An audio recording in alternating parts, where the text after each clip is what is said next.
Okay, here is my video about some key facts about the American Revolutionary War that you asked for. Hopefully, you watched part one and part two of the American Revolution by Oversimplified on YouTube. But now I'm going to answer your questions and try not to bore you to death. Okay, question one.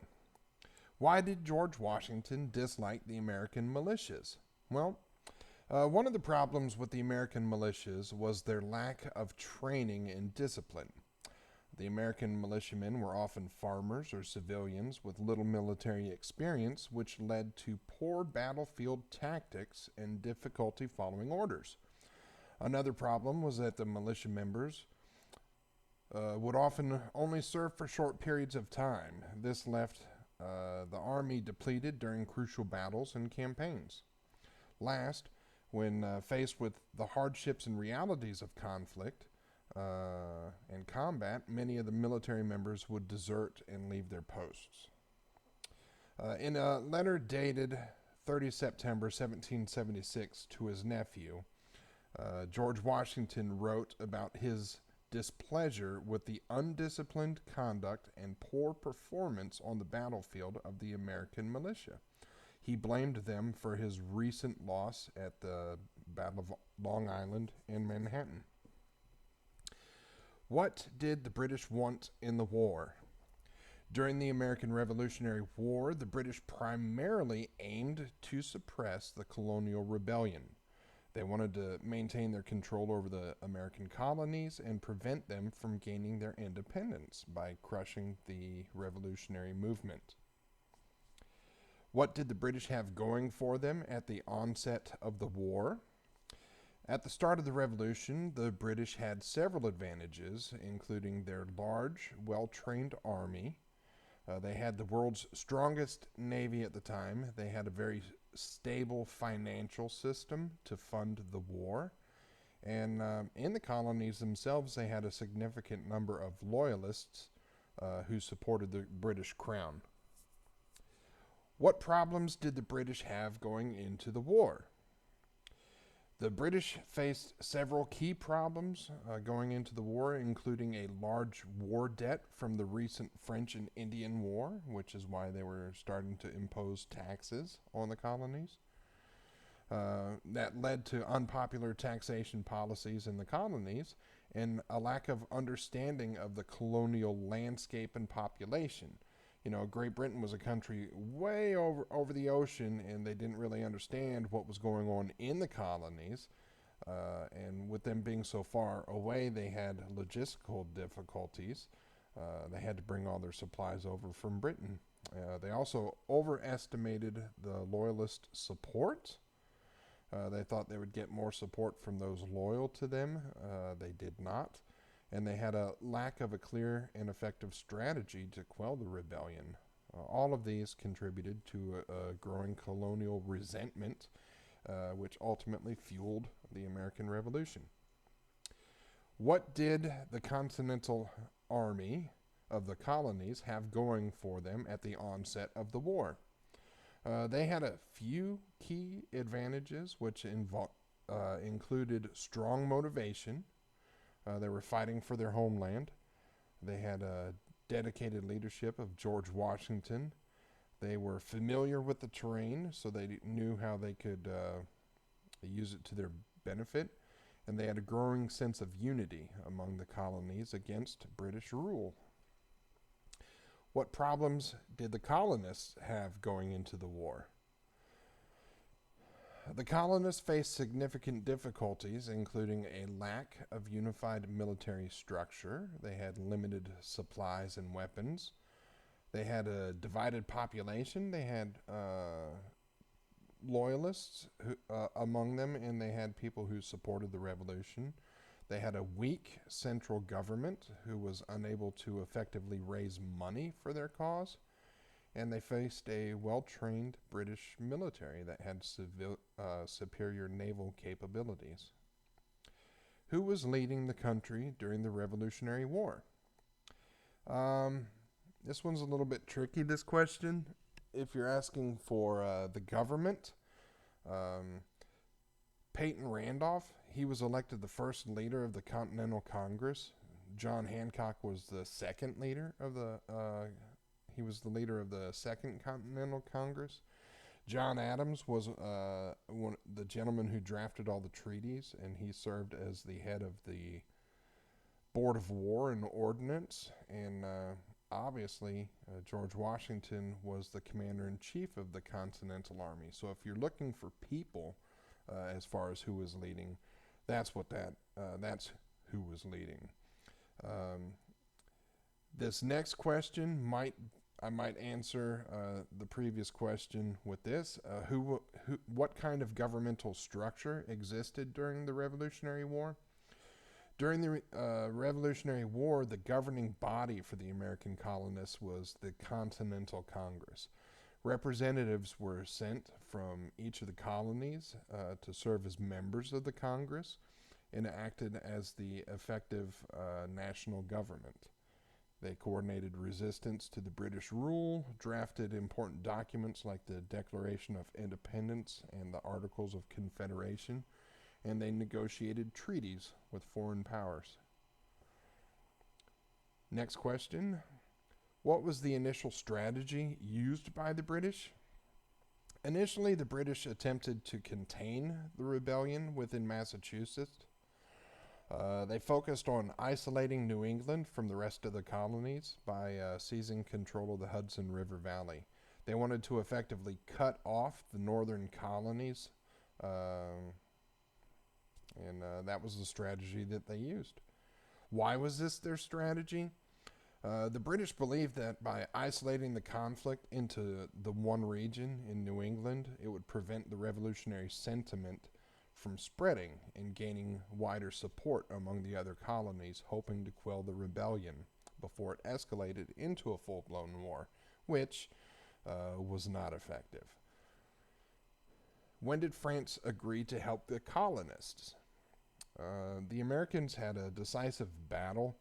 It was the Battle of Saratoga in October of 1777. And once we had that big victory and proved that we were able to stand up to the British, France agreed to help us with fighting for our independence. On February 6th, 1778, we signed a treaty with France, two treaties actually. It was the Treaty of Alliance and the Treaty of Amity and Commerce. And once these two treaties were signed, it formalized France's military support for the colonies and promoted trade between the two countries. Why did France agree to help us? The French wanted to weaken Great Britain, who was their long-standing rival, especially they recently lost a lot of territory in the French and Indian War that they fought here in America. They saw an opportunity to regain some influence and potentially humiliate the British. The American fight for independence also aligned with the French's own values of liberty and self-determination. In return for their help, what did we promise the French? In the Treaty of Alliance, which was signed 1778, the Americans guaranteed to respect the existing French landholding possessions and territory in North America, and any future territorial gains that they might acquire during the war, and we essentially pledged to protect France's interests over here in our region. So, why were the Americans able to win at Yorktown? Americans were able to win the Battle of Yorktown primarily due to the alliance with France. We had Cornwallis's forces trapped at the tip of a peninsula in the town of Yorktown, and France's naval forces blockaded the British by sea, which effectively trapped them. We were able to surround them on land and start a siege, and the French blocked them from retreating by the sea, and that's how we were able to win. And they were totally surrounded. What were the terms of the Treaty of Paris of 1783? There were 8 main terms. 8 main things that the treaty brought about. Number one, uh, Great Britain formally recognized the United States as an independent country. Number two, the United States' borders were more defined. It was all the way west to the Mississippi River and north to the Great Lakes.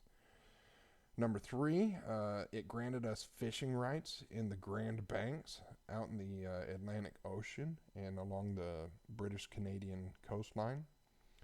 Citizens of the United States and Great Britain were permitted to travel and trade all up and down the Mississippi River. Five, the United States was required to pay all of their existing debts, which were owed to British creditors before the war. So they still had to pay.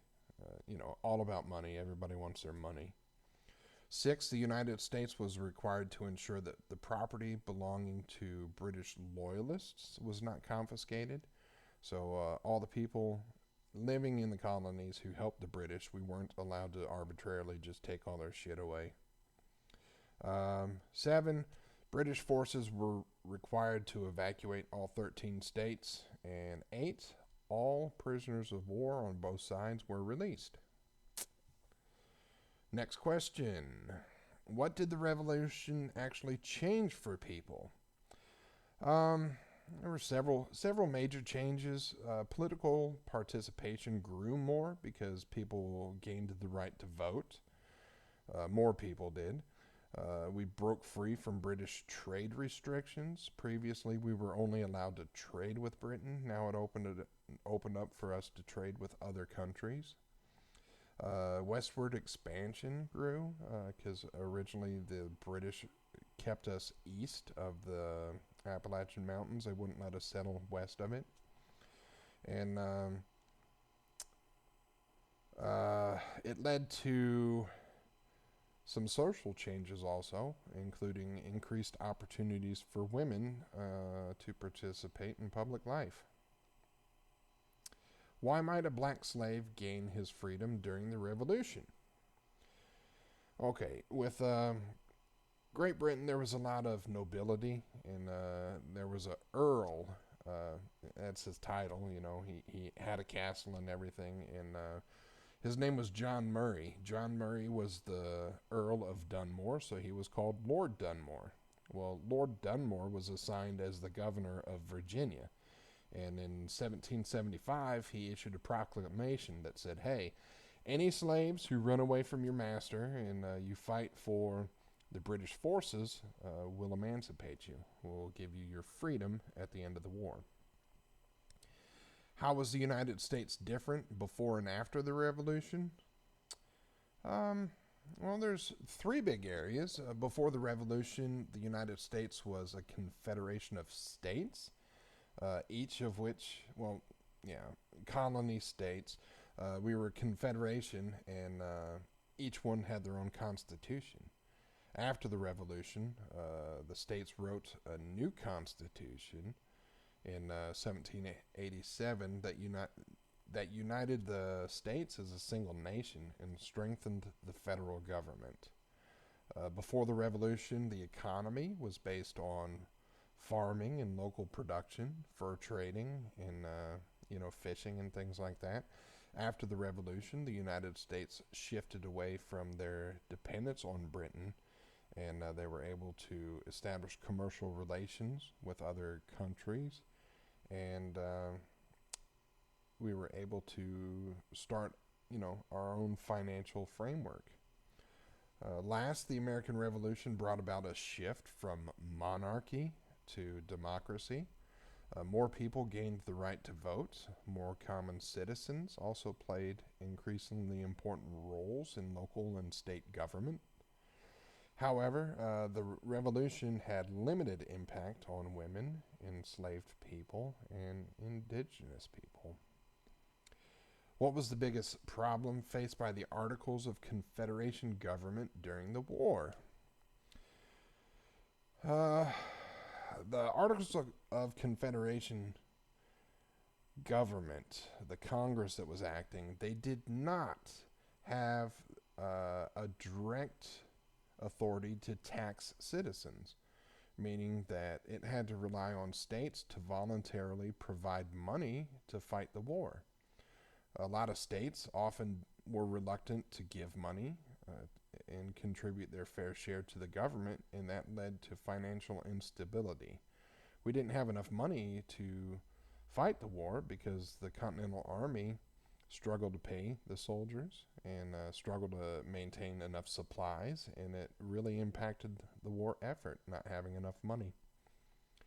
What was the experience of the American colonists during the Revolution? The American colonists during the Revolution, the experience was one of basically disruption of daily life. It was marked by political turmoil. Your neighbor might be a loyalist while you're for the revolution. There was economic hardship, a constant threat of violence. There were groups of people running around the countryside. Oh well, we don't like the government, so anybody who's loyal to Great Britain, we're going to attack and burn their houses. Same thing for the revolutionists. As they fought for British rule, they often faced divided loyalties within their communities, some supporting the revolution while others remained loyal to the crown, and it led to a lot of instability on the home front while fighting for independence. That's the questions that I have so far. So I hope I answered them for you. If you have other questions, just let me know. And hope everything goes well for you.